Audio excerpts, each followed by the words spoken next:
les vents sont favorables au marché français de la billetterie selon la dernière étude Xerfi France. D'abord, le spectacle vivant, et en particulier les concerts, reste toujours très apprécié du grand public. Ensuite, les rencontres sportives, les parcs d'attractions, mais aussi les musées et expositions font preuve d'une bonne dynamique. Dans ces conditions, notre indicateur de fréquentation des lieux de spectacle et de divertissement confirmera sa croissance d'ici 2020. Une évolution qui profitera en premier lieu aux grandes plateformes de distribution en ligne, dont l'activité est plus étroitement liée aux ventes de billets.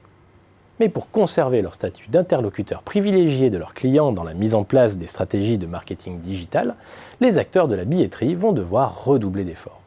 Les entrepreneurs du spectacle vivant doivent en effet plus que jamais optimiser leur taux de remplissage, qui décline, et pour cela mieux connaître leur public. Dans ce contexte, les spécialistes de la billetterie disposent de nombreux atouts pour proposer des offres adaptées, car ils sont à l'origine des données. Je pense notamment à la constitution de bases de données qualifiées, à la mise en place de logiciels de gestion pour assurer à la fois la billetterie et la réservation, ou encore à la réalisation de campagnes ciblées. Et déjà, ils investissent pour mettre la main sur les compétences clés, comme le traitement des données ou le CRM par exemple. C'est le sens des dernières initiatives de France Billet, Ticketmaster ou Digitic. À ce titre, les groupes intégrés ne manquent pas d'atouts entre leur force de frappe financière et les synergies possibles avec leurs autres activités.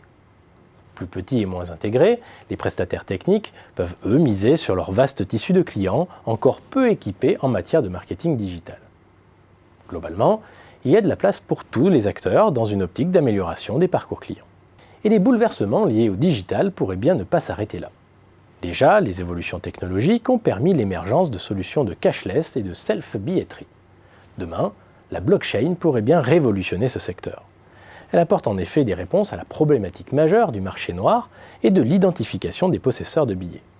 La technologie blockchain permet en effet de définir les conditions de cession éventuelle d'un billet, tels le prix limite de revente, les dates possibles de cession ou encore le rachat du billet par l'organisateur.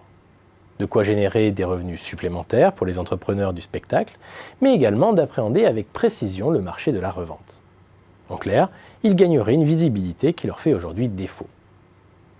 Pour les acteurs de la billetterie, la blockchain est une remise en cause de leur rôle d'intermédiaire et de tiers de confiance, d'où la nécessité de s'y positionner dès aujourd'hui.